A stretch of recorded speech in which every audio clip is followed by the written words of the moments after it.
Hi friends, welcome to Times of Movies. நம்ம இன்றைக்கி பார்க்க போகிற படம் ரொம்ப சூப்பரான, ரொம்ப இன்ட்ரெஸ்டிங்கான படம். ஒரு சூப்பரான ஒரு சர்வைவல் படம். இந்த படத்தோட ஆன்லைன் ஸ்டோரி என்னென்னு பார்த்தீங்கன்னா, நம்மளோட ஹீரோயின் ஒரு சைக்கோ கிட்ட மாட்டிப்பாங்க. அவங்ககிட்டருந்து எப்படி தப்பிச்சு உயிரோடு வராங்க அப்படின்னு தான் அந்த படத்தோட கதை.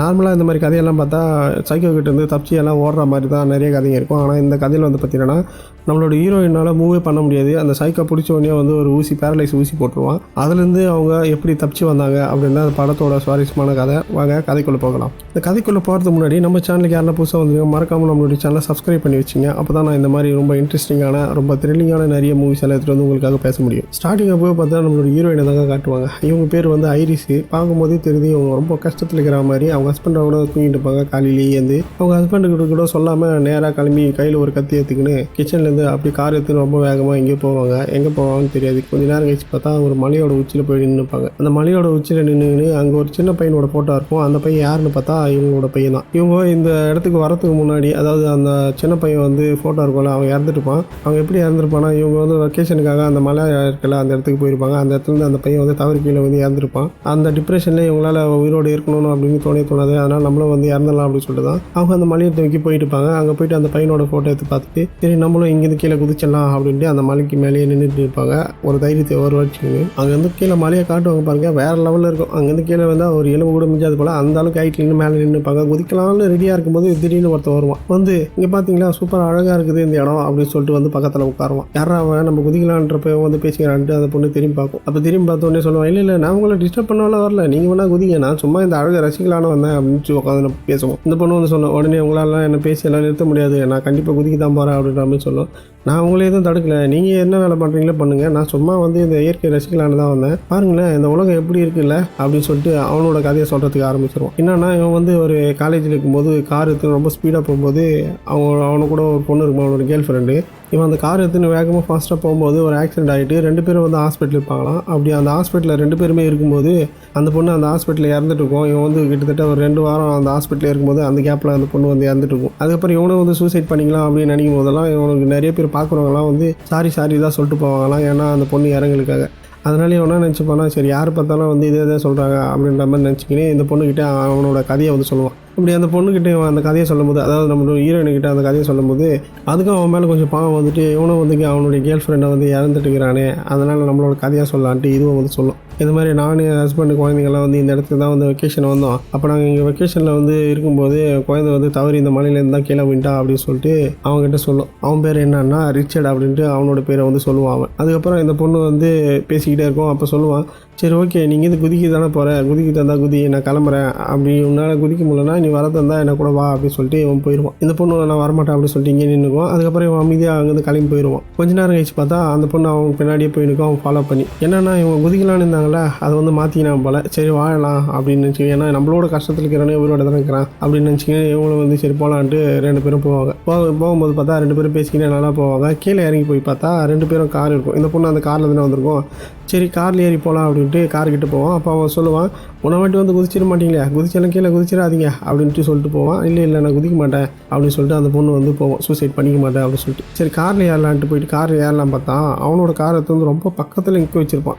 அந்த பொண்ணு டோரை திறந்து பார்க்கும். அந்த பொண்ணால் வெளியே போக முடியாது, ரொம்ப கம்மியான கேப்பு தான் இருக்காங்க காரை டோர் திறந்த உடனே அந்த பொண்ணு வந்து அது உள்ளே போகிறது ரொம்ப கஷ்டப்படணும். உடனே அந்த ரிச்சர்ட் இருப்பால, அவன் வந்து என்ன ஆச்சு உங்களால் உள்ளே போக முடியா, வேணா நான் ஹெல்ப் பண்ணுவா அப்படின்னு சொல்லிட்டு கையில் ஒரு கொடையோடு வருவான். உடனே இந்த பொண்ணு கேட்கும், என்ன இங்கே இவ்வளோ வெயில் காமிச்சிக்குது, நீ என்ன கொடையை சுற்றிக்கிற, என்ன மழை வரப்போதா அப்படின்னு கேட்கும். இல்லை மழை வரல, உனக்கு மயக்கம் தான் வரப்போகுதுன்னு சொல்லிட்டு அதில் ஒரு இது ஒன்று வச்சுருப்பான், அந்த எலக்ட்ரிக்கல் ஷாக் கொடுக்குது. அதுக்கு அந்த பொண்ணு வயிற்றில் வச்சு கிச்சே ஷாக் கொடுத்து அந்த பொண்ணை மயக்கமாக வச்சுருவான். இங்கே தாங்க அந்த படத்தோட நேமே போடுவாங்க, டோன்ட் மூவ் அப்படின்ட்டு. படம் செம்ம சஸ்பென்ஸாக இருக்கும், செம்ம த்ரில்லிங்காகவும் இருக்கும். கொஞ்ச நேரம் கழிச்சு நம்ம ஹீரோனு கண்ணு முழிக்குவாங்க. கண்ணு முழிச்சு பார்த்தா அதை கையை காலை எல்லாத்தையும் கட்டி போட்டு காரில் தூக்கி போட்டுன்னு அவன் கார் ஓட்டினே போயிட்டுப்பான். இது கண்ணை திறந்து பார்க்கும். பார்த்தோன்னே அவங்ககிட்ட கேட்கும், என்ன பண்ணுற நீ, ஏன் இந்தமாரி பண்ண அப்படின்னு கேட்டால், எப்படி இருந்தாலும் நீ சாக தானே போகிற, அதுக்கு நீ எனக்கு அது யூஸ் ஆகும் அப்படின்ற மாதிரி சொல்லிட்டு அந்த பொண்ணை கூட்டிக்கின்னு அந்த காரில் போயிட்டே இருப்பான். நம்ம ஹீரோயின் அங்கேருந்து கிளம்பும்போதே கையில் ஒரு கத்தி ஒன்று எடுத்து பாக்கெட்டில் போட்டுங்களா, அந்த கத்தியை நைஸாக பாக்கெட்லேருந்து எடுத்து கையில் இருக்கிற கட்டை ஊற்றுட்டு கரெக்டாக அவனை நோக்கி கத்தி எடுத்து குத்தும்போது அவன் கரெக்டாக அந்த கத்தியை தடுத்துட்டு உடனே அந்த கத்தி போயிட்டு அது பக்கத்துக்கு இருக்கிற சீட்டில் குத்திடும். அந்த பொண்ணு ஏந்து அவன் மூச்சை பிடிச்சி அழுத்தம். அவனும் இப்படி தள்ளிக்கினே போயிருப்பான். ஆனால் காரில் போவாங்களா 2 பேரும், கார் அவனோட கண்ட்ரோல் இல்லாமல் நேராக போய் ஒரு மரத்தில் ஒரு முட்டின உடனே அவனுடைய ஏர் பேக் ஓப்பன் ஆகி அவனுக்கு சேஃப்டி தான். அவனை வந்து அடியெல்லாம் எதுவும் படாது பெருசாக, ஆனால் செம்ம பாதிப்பு இருக்கும். சரி கீழே இறங்கலாம் அப்படின்ட்டு இறங்கும்போது கரெக்டாக அவன் அந்த பொண்ணை பிடிச்சி வெளிக்கும் போது எதுனா பண்ணால் அந்த சீட் பெல்ட் ஒன்று மாட்டிருப்பான்ல, அதே பிடிச்சி கரெக்டாக பிடிச்சி வெளிக்கும். அவன் கைத்தை போட்டு நல்லா நெருக்கும்போது அவன் அந்த சீட்டை பேக்கில் ஓப்பன் பண்ணுவோம்ல, அதை அழுத்தி டக்குன்னு அந்த சீட்டை வந்து அன்ஃபோல்டு பண்ணுவான். அன்ஃபோல்டு பண்ணோடனே அந்த பொண்ணு என்ன பண்ணுவோம், சம கோவத்தில் கால் எட்டி வதிக்கும். அப்புறம் ஒரு எட்டி மூஞ்சில் ஒரு உதவ வச்சுட்டு கீழே விழுந்துடும். இந்த பொண்ணு இந்த பக்கம் விழுந்துடும், அவன் வந்து அந்த பக்கம் விழுந்துருவான். விழுந்த உடனே அந்த பொண்ணுக்கிட்ட கத்தி இருக்கலாம், டக்குன்னு கத்தி எடுத்துக்கினு என்கிட்ட வராத தள்ளிப்போ, என்கிட்ட வந்து அவள் தான் நான் குத்திடுவேன் அப்படின்னு சொன்னோடனே அவனா சொல்லுவானா, நீ இன்னும் கொஞ்சம் நேரத்தில் அதாவது இன்னும் 20 மினிட்ஸில் வந்து உனக்கு பேரலைஸ் ஆகிடும். ஏன்னா நான் உனக்கு ஒரு ஊசி ஒன்று போட்டிருக்கேன், பேரலைஸ் ஊசி. அது கண்டிப்பாக இன்னும் 20 மினிட்ஸில் நீ ஃபுல்லாக வந்து மூவ் ஆக மாட்டேன், பேரலைஸ் ஆகிடுவேன், நீ உன்னோட பாடி ஃபுல்லாக பேரலைஸ் ஆகிடும் அப்படின்னு சொல்லுவான். உடனே அந்த பொண்ணு பயந்து என்னடா பண்ண அப்படின்னு கேட்டுக்கினு அங்கேருந்து கத்தி எடுத்துக்கினு அவனை மிரட்டிக்கினு பின்னாடியே போய் நிற்கும். உடனே என்ன பண்ணால் கொஞ்சம் தூரம் போனோடனே திடீர்னு அந்த காட்டுக்குள்ளே ஓடுறதுக்கு ஆரம்பிச்சிடும். குடுன்ட்டு ஓடும்போது என்ன பண்ணால் அது கையில் ஒரு கத்தி வச்சிருக்கல, அதையும் கீழே போட்டு குடுன்னு ஓடும். கொஞ்சம் தூரம் ஓடினே இருக்கும். திடீர்னு பார்த்தா அவங்க பக்கத்தில் வந்துடும். திரும்ப அங்கேருந்து அந்த பொண்ணு குடுன்னு ஓடி போயிட்டு ஒரு இடத்துல போய் ஒழிச்சிக்கிங்க. ஒரு சின்ன மறையிற இடம் மாதிரி இருக்கும், கல்லுங்கள்லாம் உள்ள இருக்கும். அந்த இடத்துல போய் அந்த பொண்ணு ஒழிச்சிக்கும். ஒழிஞ்சின உடனே அவர் 20 மினிட்ஸில் வந்து பேரலைஸ் ஆகிடும் அப்படின்னு சொல்லுவாங்க. டக்குன்னு அந்த பொண்ணு ஒரு ஸ்மார்ட் வாட்ச் வச்சிருக்கும். அதை வச்சு கரெக்டாக அந்த 20 மினிட்ஸுக்கு வந்து டைம் செட் பண்ணிட்டு கரெக்டாக அந்த கல்லுங்கள்லாம் இருக்கலாம் அந்த இடத்துல போய் ஒழிச்சிக்கும். அவன் வந்து கத்தினே இருப்பான், நீ எங்கே போனாலும் என்கிட்ட தப்பிக்க முடியாது, நான் உன்னை ஈஸியாக கண்டுபிடிச்சிருவேன், ஏன்னா உன்னால் வந்து ரொம்ப நேரம்லாம் ஓட முடியாது, கொஞ்ச நேரத்தில் உனக்கு பேரலைஸ் ஆகிடும் அப்படின்னு சொல்லி கத்தினே வருவான் பின்னாடி. அப்படி அவன் சொல்லினே இருக்கும்போது இந்த பொண்ணுக்கு ஒரு பாண்டாக வந்து செயலைக்க ஆரம்பிச்சிடும். கால் வந்து வரைய வராது, அப்படியே காலெல்லாம் அப்படியே பிடிச்சிக்கும். விரலெல்லாம் பார்த்தா ஒரு மாதிரி அப்படியே டைட்டாயிரும். இதனால் என்ன பண்ண முடியாது, ஓட முடியாது. அதால் ஒரு மாதிரி பொறுமையாக தான் வெளிச்சின்னு காலை நடந்து பொறுமையாக தான் போவோம். போயிட்டு ஒரு இடத்துல ஒரு சின்ன ஓடை ஒன்று போயிட்டு இருக்கும். கரெக்டாக அந்த ஓடைக்கு பக்கத்தில் கல்லுங்களாக இருக்கும், அதுக்குள்ளே போயிட்டு அது மறைஞ்சிரும். அவன் வந்து அது பக்கத்தில் வருவான். இந்த பொண்ணு வந்து எந்த ஒரு சத்தமே கொடுக்காம அப்படியே அமைதியாக அங்கேயே இருக்கும். ஆனால் அந்த ஓடைக்கு பக்கத்தில் இருக்கிறது அங்கே இருக்கிற எறும்பு எல்லாமே வந்து அந்த பொண்ணு மூஞ்செல்லாம் ஏறத்துக்கு ஆரம்பிச்சிடும். பக்கத்துலேயே பார்த்தா அவனும் நின்றுட்டே இருப்பான். இந்த எறும்புகள்லாம் பார்த்தா காது மூக்கு எல்லா இடத்துலையும் ஏறத்துக்கு ஆரம்பிச்சிடும். ரொம்ப நேரம் கண்ட்ரோல் பண்ணோம். ஆனால் அது என்ன பண்ணோம், கடைசியாக மூக்கு உள்ளெல்லாம் ஏறினோடனே அந்த பொண்ணால் கண்ட்ரோல் பண்ண முடியாது. டக்குன்னு அங்கேருந்து ஏந்து அப்படியே ஏந்துனா அந்த பொண்ணு ஏந்து ஓட முடியாது. அப்படியே தவந்துக்கினே போயிட்டு பக்கத்தில் ஒரு பெரிய ஆறு ஒன்று போய் நிற்கும். அந்த ஆறில் போய் விழுந்துடும். ஆறில் விழுந்தோடனே வந்து என்ன பண்ணுற நீ, கொஞ்ச நேரத்தில் செத்து போயிடுவேன், அப்போ இதுக்கு ஆற்றுல போகிற அப்படின்ற மாதிரி இவன் நினச்சிக்கின்னு அந்த பொண்ணை முகச்சிக்கினே இருப்பான். நம்ம ஹீரோயினும் வந்து அந்த தண்ணியோட ஆற்றுல வந்து அப்படியே பொறுமையாக மிதந்துக்கினே அப்படியே போய்கிட்டே இருக்கும். கொஞ்சம் தூரம் போன உடனே அந்த ஆற்றுல ஓரமாக வந்து ஒரு இடத்துல ஒரு கரை மாதிரி இருக்கும். அந்த கரை மேலே எப்படியோ அந்த பொண்ணு தவந்து வந்து ஏறி கரெக்டாக ஒரு செடியெல்லாம் இருக்கும். அந்த செடியாண்ட போயிட்டு அந்த பொண்ணு கரெக்டாக பற்றும். அப்போ வந்து டைம் பார்த்தா இன்னும் 1 நிமிஷம் தான் இருக்குது அந்த பாடி அதாவது அந்த பொண்ணுக்கு வந்து ஃபுல்லாக வந்து பேரலைஸ் ஆகிறதுக்கு. அதுக்குள்ளே போயிட்டு யாரெல்லாம் கண்டுபிடிச்சணும் அப்படின்னு சொல்லிட்டு கரெக்டாக ஒரு இடத்துக்கு போவோம். அங்கே போனால் நிறைய செடிங்க புல்லுங்கள்லாம் இருக்கும். சரின்ட்டு அங்கே போயிட்டு அந்த பொண்ணு பத்துரும். ஏன்னா அதுக்கு மேலே அதால் மூவ் பண்ண முடியாது, என்ன பண்ணுறதுன்னே தெரியாது. ஏதோ வண்டியெல்லாம் வராமல் சவுண்டு கேட்கும் அப்படின்னு சொல்லிட்டு அப்படியே அங்கேயே இருக்கும். அப்படியே கொஞ்சம் நேரத்தில் அந்த பொண்ணு அப்படியே அங்கேயே மயங்கினா நான் ஃபுல்லாக பேரலைஸ் ஆகிடும். ஏன்னா அந்த பொண்ணால் பார்க்க மட்டும் தான் முடியும், உணர் அதை கேட்க தான் முடியும். ஆனால் வந்து அதால் எந்த ஒரு ரியாக்ஷனும் கொடுக்க முடியாது. பாடி ஃபுல்லாக வந்து பேரலைஸ் ஆகிடுச்சு. இப்போ திடீர்னு பார்த்தா அந்த பொண்ணு பக்கத்தில் ஏதோ ஒரு வண்டி மாதிரி வரா மாதிரி இருக்கும். அந்த வண்டி வந்து அந்த பொண்ணு ஏற்றும் போது அந்த பொண்ணு பயத்தோடையே இருக்கும். ஏன்னா அதால் எந்த ரியாக்ஷனும் பண்ண முடியாது. பார்த்தா திடீர்னு அந்த வண்டி நின்று ஒன்று அதுலேருந்து ஒரு தாத்தா ஒருத்தர் இறங்கி வருவார். அந்த தாத்தாவோட பேர் என்னன்னு பார்த்தா பில்லு. அவர் தான் அந்த இடத்துல விவசாயம் பண்ணிப்பார் போல். அதனால் அங்கே இருக்கிற புல்லெல்லாம் வீட்டில் இருந்தால் அந்த செடியை வச்சு வெட்டுக்கும் போது அப்போ தான் அந்த பொண்ணை பார்ப்பார். அப்போ அந்த பொண்ணுக்கிட்ட கேட்பார், உன்னால் மூவ் பண்ண முடியுமா, நீ ஓகேவா அப்படின்னு கேட்பாரு. அந்த பொண்ணு எந்த ஒரு ரியாக்ஷனுமே கொடுக்காது. சரின்ட்டு அந்த பொண்ணு கையில் ஒரு வாட்ச் கேட்டுங்க, அது வந்து அலார் கேக்கின்னு கத்தினியாக இருக்கும். அதை ஆஃப் பண்ணிட்டு அவர் பேசுவார், உன்னால் மூவ் பண்ண முடியுமா அப்படின்னு கேட்டால் அந்த பொண்ணு கண்ணில் மட்டும் தான் ரியாக்ஷன் கொடுக்கும். நான் பேசுறது உனக்கு கேட்குதா அப்படின்ட்டு அவர் பேசும்போது அந்த பொண்ணு வந்து கண்ணை மட்டும் தான் சிமிட்டும். சரி ஓகே, உன்னால் நடக்க முடியுமான்னு கேட்டால் நடக்க முடியாது அப்படின்ற மாதிரி அந்த பொண்ணு கண் வந்து சிமிட்டும். சரி எல்லாமே வந்து ஒரு தாத்தாக்கு வந்து புரிஞ்சிடும். சரி ஓகே, அந்த பொண்ணால் வந்து வேறு எதுவுமே பண்ண முடியாது, கண்ணு மட்டும் தான் ரியாக்ஷன் பண்ணுது, அதனால் இந்த பொண்ணை வந்து ஹெல்ப் பண்ணும் அப்படின்னு சொல்லிட்டு நான் உன்னை இங்கே தூக்கிட்டு போட்டுமா அப்படின்னு அந்த பொண்ணுக்கிட்ட கேட்பாரு. அப்படின்ற மாதிரி அந்த பொண்ணு வந்து கண்ணை மட்டும் தான் சிமிட்டும். சரின்னு அதை புரிஞ்சுக்கின்னு அவர் என்ன பண்ணுவார்னா, அந்த வேலை செய்யறதுக்குலாம் ஒரு சின்ன வண்டி ஒன்று வச்சுருப்பாங்களா, சின்ன குட்டியாக, அந்த மாதிரி ஒரு வண்டி எடுத்துகிட்டு வந்து அந்த பொண்ணை அதில் தூக்கி போட்டுன்னு கரெக்டாக ஒரு வீட்டுக்கு வந்து கூப்பிட்டு போயிடுவார். வீட்டுக்கு கூப்பிட்டு போயிட்டு கரெக்டாக அந்த பொண்ணு உள்ளே விடுவார். கொஞ்ச நேரம் கழிச்சு பார்த்தா ஒருத்த வந்து டக்குன்னு கதவு தட்டுவான். யாரான்னு பார்த்தா இந்த ரிச்சர்டு. அவன் வந்து திடீர்னு வந்து ஐயோ ஒரு ஆக்சிடென்ட் ஆயிடுச்சு, எனக்கு ஃபோன் இல்லை, எனக்கு ஹெல்ப் பண்ணுங்கள், உங்களுடைய ஃபோன் கிடைக்குமா, இங்கே ஒரு ஆக்சிடென்ட் ஆயிடுச்சு, என்னோட ஒய்ஃப் வந்து மிஸ் ஆகிட்டா, என்கிட்ட ஃபோனும் இல்லை, நான் அவளை எப்படியாவது கான்டாக்ட் பண்ணோம், போலீஸ் கான்டாக்ட் பண்ணோம், எனக்கு கொஞ்சம் ஹெல்ப் பண்ணுங்க அப்படின்னு சொல்லிட்டு அவன் வெளியில் நின்று கத்திக்கிட்டே இருப்பான். இவர் என்ன பண்ணுவார்னா, இந்த தாத்தா வந்து என்ன தலையிலலாம் அடி ரத்தமெல்லாம் வந்திருக்கு அப்படின்னு கேட்டால், இல்லை இங்கே ஒரு ஆக்சிடென்ட் ஆயிடுச்சு, அதே மாதிரி என் ஒய்ஃபை அவர் காணாம போயிட்டா, நான் அவளுக்கு ஃபோன் பண்ணோம், எனக்கு கொஞ்சம் ஹெல்ப் பண்ணுங்க அப்படின்னு சொன்னோடனே என் தாத்தா என்ன பண்ணுவார்னா, சரி நீ வெளியாயிரு அப்படின்னு சொல்லிட்டு அந்த கதவை சாத்திட்டு நேராக உள்ளே போவார். உள்ளே போய் ஃபோன் எடுப்பார். ஃபோன் எடுத்துகிட்டு உடனே திரும்பி பார்த்தா அவன் உள்ளே வந்துட்டுப்பான். டேய் உன்னை வெளியில் தானே நிற்க சொன்னேன், ஏன்டா உள்ளே வந்தா அப்படின்னு சொன்னோடனே, இல்லை எனக்கு உடம்பு ஒரு மாறிக்குது, எனக்கு உடம்பு சரியில்லை, அதனால தான் நான் உள்ளே வந்துட்டேன் அப்படின்னு சொல்லிட்டு இவன் வந்து எல்லாத்தையும் தேடுவான். அந்த தாத்தா ஒரு சின்ன வண்டி ஒன்று எடுத்துருப்பால, அதில் கூட அந்த பொண்ணு இருக்குதா இல்லையான்ட்டு அந்த இடத்துலலாம் வந்து தேடுவான். அவன் டக்குன்னு போயிட்டு அந்த சோஃபா மேலே உட்காந்துருப்பான். நம்மளுக்கே டவுட்டாக இருக்கும், அந்த பொண்ணு அதில் தானே அந்த தாத்தா கூப்பிட்டு வந்தார், அதுக்குள்ளே அந்த பொண்ணு எங்கே போச்சு, எப்படி மூவ் ஆச்சு, நம்மளுக்கு ஒன்றும் புரியாது. அதுக்கப்புறம் அந்த தாத்தா போயிட்டு, நீ என்ன சொல்கிற, நீ ஆக்சிடென்ட் ஆகிடுச்சுன்னு சொல்கிற, நான் உனக்கு ஃபோன் பண்ணி ஹெல்ப் பண்ணுறேன், இந்த ஃபோன் வேணுமா அந்த ஃபோன் பண்ணிக்க, நீ ஃபோன் பண்ணி இங்கேருந்து கிளம்பி, நீ ஃபஸ்ட்டு நான் உனக்கு ஹெல்ப் பண்ணேன், நீ வெளியில் இரு, இல்லை நான் 911 கால் பண்ணுறேன் அப்படின்னு சொல்லிட்டு அந்த தாத்தா சொல்லுவார். உடனே வந்து 911 கால் பண்ணாதீங்க அப்படின்னு சொல்லுவான். கால் பண்ணாதீங்க அப்படின்னு சொன்னோடனே அவன் கையில் ஒரு ஃபோன் வச்சுருப்பால, அந்த ஃபோன் வந்து ரிங் ஆகும். உடனே வந்து நீ ஃபோன் இல்லைன்னு சொன்னேன், இப்போ ஃபோன் இருக்குது அப்படின்னு அந்த தாத்தாவுக்கு வந்து ஒரு டவுட் வந்துடும். தாத்தா டவுட் வந்து அவன் வந்து இல்லை நான் மறந்தே மறந்துட்டேன், எனக்கு டென்ஷனில் என்கிட்ட ஃபோன் இருக்குது, சிக்னல் தான் இல்லை, எனக்கு என்னால் ஃபோன் பண்ண முடியாது அப்படின்ற மாதிரி ஆழத்துக்கு ஆரம்பிச்சிடுவான். லைட்டாக நடிக்கிறதுக்கு ஆரம்பிச்சிருவான். உடனே இந்த தாத்தாவுக்கு வந்து டவுட் வந்துடும், ஒருவேளை இவன் தான் அந்த பொண்ணு இன்னும் மேட்டின்னு பின்னாடியே வரானா அப்படின்ற மாதிரி என்ன பண்ணுவார்னா, சரி நீ உட்காரு, நான் உனக்கு ஹெல்ப் பண்ணுறேன், நான் கேட்குற கேள்விக்கெல்லாம் பதில் சொல்லணும்னு. நீங்கள் என்னை வந்து அக்யூஸ்ட் மாதிரி இது பண்ணுறீங்க, நான் வந்து என்னோடய ஒய்ஃபை ஒரு மிஸ் பண்ணிட்டேன், நான் அவங்கள தான் தேடின்னு வந்துக்கிறேன் அப்படின்னு சொல்லுவாங்க. அப்போ அந்த பொண்ணை காட்டுவாங்க பாருங்கள், கரெக்டாக அவன் சோபா உட்காந்து போட்டிருப்பால, அதுக்கு பின்னாடி தான் அந்த பொண்ணே பத்துனுக்கும் அப்படியே. உடனே அந்த தாத்தா ஏந்து போய் நான் 911 கால் பண்ணுறேன் அப்படின்னு சொன்னோடனே அவன் நேராக வந்து அந்த ஃபோனை முதல்ல கொடுங்க அப்படின்னு. அந்த தாத்தா வந்து உன்னை பார்த்து எனக்கு ஒன்றும் பயம் கிடையாதுன்ட்டு அவனை தள்ளி விட்டுருவார். தள்ளி விட்ட உடனே நான் 911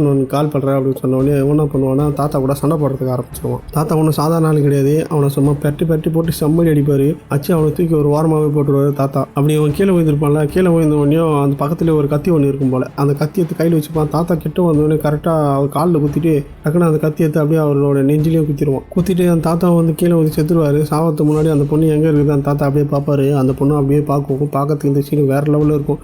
ஏன்னா இந்த பொண்ணு ஒழிஞ்சிக்கிது அந்த தாத்தாக்குன்னு தெரியாது, இங்கே தான் இருக்குது அந்த பொண்ணு. ஆனால் தாத்தா அந்த பொண்ணை பார்த்துக்கினே வந்து இறந்துருவார். அதுக்குள்ளே வந்து தாத்தா 911 கால் பண்ணிட்டு பாருல, அவங்க வந்து உடனே ஃபோன் பண்ணி நீங்கள் இருக்கீங்களா லைனில், சொல்லுங்கள் அப்படின்னு கேட்பாங்க. உடனே அவன் என்ன பண்ணுவானா, அந்த ஃபோனை தூக்கி போட்டு வச்சுட்டு சரி நம்ம இங்கே இருந்தால் வேலைக்கு ஆகாது அப்படின்னு சொல்லிட்டு அங்கே இருக்க அந்த தாத்தா வர கொண்டுட்டான்ல, அதனால் வந்து இந்த வீட்டை வந்து கொளுத்திடணும் அப்படின்னு சொல்லிட்டு அவனோட வண்டியிலேருந்து பெட்ரோல் எடுத்துகிட்டு வந்து டீசல் எல்லாம் அந்த வீடு ஃபுல்லாக ஊற்றுவான். வீடு ஃபுல்லாக ஊற்றிட்டு அவர் மேலேயே ஊற்றிட்டு அந்த பொண்ணை காணும் அப்படின்னு சொல்லிட்டு கொளுத்திட்டு கிளம்பலான்ட்டு வண்டியில் போய் ஏறுவான். வண்டியில் ஏறும்போது இவனுக்கு என்ன தோணுச்சுன்னு தெரியல, நம்ம ஒரு இடத்த மட்டும் தேடலையே அப்படின்னு சொல்லிட்டு கரெக்டாக போயிட்டு அந்த சோபா போட்டு வெளிப்பான் பாருங்க, கரெக்டாக நம்ம ஹீரோயின் இருக்கிறத கண்டுபிடிச்சிருவாங்க. அந்த சோபா பின்னாடி தானே பார்த்துருந்து அதை மட்டும் தூக்கின்னு அந்த வீட்டையை கொளுத்தி போட்டு அந்த வண்டியில் அந்த பொண்ணை தூக்கின்னு திரும்ப கிளம்புறதுக்கு ஆரம்பிச்சிருவான். இப்படி இவன் போயிட்டே இருக்கும்போது திடீர்னு அவனுக்கு ஒரு ஃபோன் வரும். அந்த ஃபோனில் யாருன்னு பார்த்தா இவனோட ஒய்ஃப் தான் பேசும். இவனோட ஒய்ஃப் அவனுக்கு ஃபோன் பண்ணி இந்த மாதிரி 2 பசங்களை வந்து ஷாப்பிங் போன சொல்கிறாங்க, சீக்கிரமாக வாங்க, எங்கே இருக்கீங்க, வீட்டுக்கு வாங்க அப்படின்னு சொன்னோன்னே நான் வந்து தான் இருக்கேன், இந்த வீட்டுக்கு வந்து தான் இருக்கேன் அப்படின்ற மாதிரி நல்ல மாதிரியே பேசுவான் பாசத்தெல்லாம். அதுக்கப்புறம் அந்த பொண்ணு இந்த மார்க்கெட்லேருந்து எப்படியாவது இந்த இடத்துல ஈஸியாக நம்ம தப்பிச்சிடலாம், ஏன்னா இங்கே வந்து நிறைய பேர் இருக்காங்களா, அங்கேருந்து வெளியில் வந்து கீழே விட்டாவே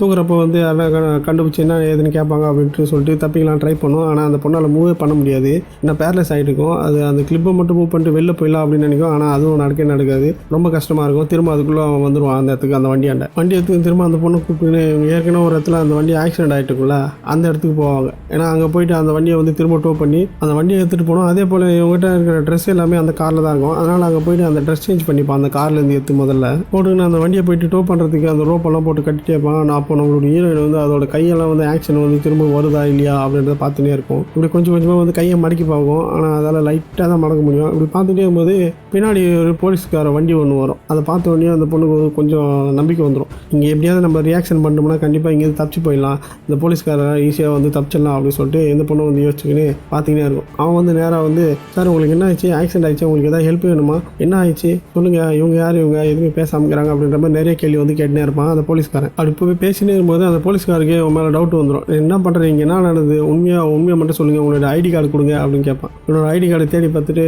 அந்த ஐடி கார்டு பாருங்கள் அப்படின்னு சொல்லிட்டு ஐடி கார்டு எடுத்து காட்டுவான்.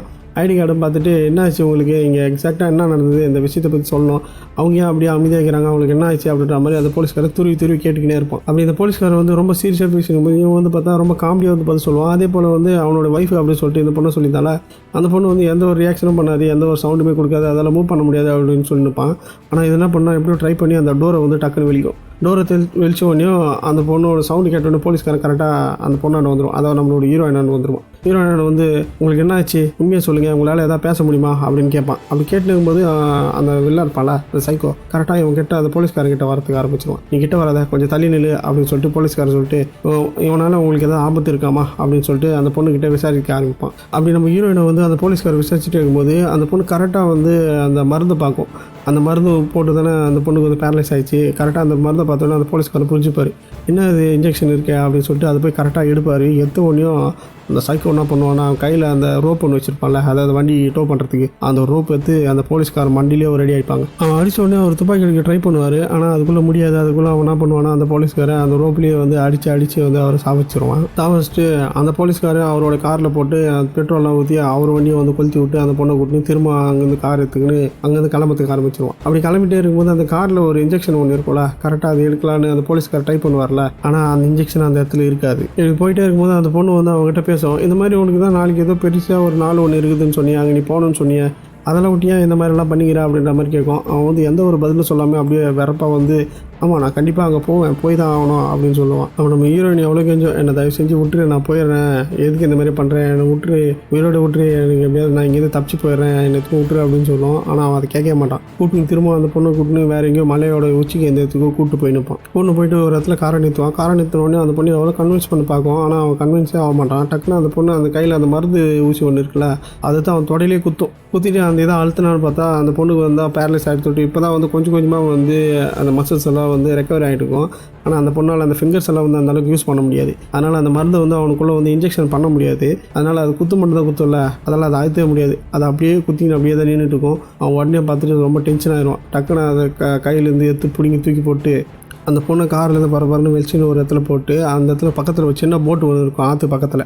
அந்த போட்டில் அந்த பொண்ணை கூட்டுக்குன்னு 2 பேரும் அந்த ஆற்றை கடந்து போனோமான்னு தெரியல, அந்த ஆற்றை கடந்து போனோன்றதுக்காக 2 பேரும் அதுக்குள்ளே கடந்து போயிட்டே இருப்பாங்க. அவனுக்கு என்ன பண்ணலான்னா அந்த ஆற்றுக்கு நடுவில் போயிட்டு அந்த பொண்ணு சாவச்சிட்டா வந்து யாருக்குமே தெரியாது, பணம் கூட கிடைக்காதுல்ல, அதனால் அந்த பொண்ணை அந்த ஆற்றுலேயே வச்சு சாவச்சிடலாம், அந்த பொண்ணு இது பண்ணி அப்படின்றதுக்காக அந்த பொண்ணை கூட்டுக்குன்னு அந்த ஆற்றுக்குள்ளே போயிட்டே இருப்பான். கொஞ்சம் தூரம் போன உடனே அந்த பொண்ணு திடீர்னு ஐம் சாரி அப்படின்னு சொல்லிட்டு சொல்லும் அந்த போட்டில் உட்காந்துன்னு. அவனுக்கு ஒன்றும் புரியாது. என்னன்னு பார்த்தா அவன் பின்னாடி ஒரு கத்தி ஒன்று சொல்லி வச்சிருப்பான். அந்த கத்தி அந்த பொண்ணு எடுத்துருக்கும். டக்குன்னு எடுத்து என்ன பண்ணுன்னா அவனோட கைத்துலேயே ஒரு குத்து ஒன்று குத்தும். அந்த கத்தி அப்படியே கைத்து வழியாக வாய் வழியாக இறங்கும். அவ்வளோ ஃபோர்ஸாக வந்து அந்த பொண்ணு குத்திருக்கும். உடனே அவன் கையில் வந்து துப்பாக்கி எடுத்து நிற்பான். அதை எடுத்து அந்த பொண்ணை சொல்லலான்னும் போது அந்த பொண்ணு போட்டோட சென்டரில் தான் உட்காந்துருக்கும். உடனே அந்த போட்டை எப்படி ஆட்டினோடனே அவன் துப்பாக்கி கீழே போட்டு அந்த போட்லேருந்து கீழே விழுந்துருவான். கீழே விழுந்தோடனே அப்படியே போயிடுவான்னு பார்த்தா திரும்ப அந்த போட்டுக்குள்ளே ஏறத்துக்கு ஆரம்பிச்சிடுவான். உடனே அந்த பொண்ணு என்ன பண்ணால் அந்த துப்பாக்கி உள்ள தானே விழுந்துடும். டக்குன்னு அந்த துப்பாக்கி எப்படியும் அங்கே கிட்ட போயிட்டு அதுக்குள்ளே அந்த மசில்ஸ் எல்லாம் ஓரளவுக்கு வந்து அந்த பொண்ணுக்கு செட் ஆகிடும். துப்பாக்கி எடுத்து கண்ணா பின்னான்னு சுடும். அப்படி சுடும்போது அதில் ஒரு 2 புல்லட் வந்து அவன் மேலே பட்டுக்கும். அந்த 2 புல்லட் மட்டும் தான் அவன் மேலே பட்டிருக்கும். மீதி புல்லட் எல்லாம் பார்த்தா அந்த போட்டில் அங்கங்கே ஓட்டியை போட்டுருக்கும். போட்டில் ஓட்டியை போட்டோன்னே என்ன ஆகும், தண்ணி உள்ளே வரத்துக்கு ஆரம்பிச்சிடலாம். தண்ணி உள்ளே வரத்துக்கு ஆரம்பிச்சிடும். அந்த பொண்ணு பயத்திலே இருக்கும்.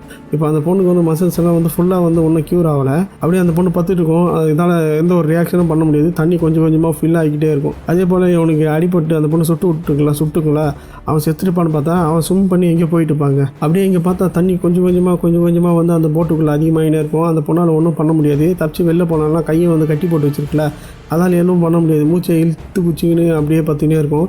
கொஞ்சம் நேரமாக அப்படியே தண்ணி கொஞ்சம் கொஞ்சமாக மேலே வர மேலே வந்து மூச்சு விட்டுக்கினே இருக்கும். அப்புறம் கொஞ்ச நேரம் கழிச்சு பார்த்தா தண்ணி ஃபுல்லாகி அந்த போட்டோடு சேர்ந்து அந்த பொண்ணு வந்து மூழ்கிடுது. அவ்வளோதான், படம் முடிஞ்சு போச்சு, சோழியை முடிச்சிட்டாங்க அப்படின்ற மாதிரி நம்ம நினச்சிட்டே இருக்கும்போது கொஞ்ச நேரம் கழிச்சு அந்த போட்டு எங்கேருந்து கிளம்பிச்சோ அந்த இடத்த வந்து காட்டுவாங்க. அங்கே காட்டும்போது கரெக்டாக நம்ம ஹீரோயின் டக்குன்னு அது உள்ளேருந்து வெளியில் வரும். வெளியில் வந்து அந்த போட்டு எங்கேருந்து எடுத்து போனோன்னா அந்த இடத்துல அந்த பொண்ணு அந்த இதை பிடிச்சி ஒரு வழியாக அதோட மசில்ஸ் எல்லாம் கொஞ்சம் நல்லா வேலை செய்யும் போல், ஒரு வழியாக அந்த இதெல்லாம் பிடிச்சி அதாவது தண்ணியில் இருந்தால் மசில்ஸ் ஒர்க் ஆகும் போல் அதுலேருந்து வெளியில் வந்து அந்த பொண்ணு மேலே ஏறி படுத்துடும். கொஞ்ச நேரம் கழிச்சு ஏந்து உட்காந்து பார்த்தா கொஞ்சம் தூரமாக கொஞ்சம் கரை ஓரமாக அவன் வந்து ஸ்விம் பண்ணி போயிட்டு அந்த கரை ஓரமாக வந்து மேலே ஏறி பத்து நிற்பான். அது இங்கேருந்து அந்த பொண்ணு பார்க்கும். பார்த்துட்டு நேராக இங்கேருந்து அவங்ககிட்ட போவோம். கிட்ட போயிட்டு அந்த பொண்ணு அவனை அப்படியே கைத்தறிச்சு சாவடி அப்படின்னு சொல்லாமல் தான் நம்மளுக்கு தோணும். ஆனால் அந்த பொண்ணு போயிட்டு அவனை எதுவுமே பண்ணாது. போயிட்டு அவனை பார்த்தா உயிருக்கு ரொம்ப போராடினே இருப்பான். அப்படியே கிட்ட போயிட்டு அந்த பொண்ணு வந்து அவனை சாவச்சிரும் கண்டிப்பாக அப்படின்ற மாதிரி தான் நம்மளுக்கு தோணும். ஆனால் கிட்ட போயிட்டு என்ன பண்ணுன்னா ரொம்ப தேங்க்ஸ் நீ பண்ணதுக்கு அப்படின்னு சொல்லிட்டு போயிடும். ஏன்னா இந்த பொண்ணு ஃபஸ்ட்டே வந்து சூசைட் பண்ணிக்கலாம் தானே அந்த மலைக்கு மேலே போவோம்.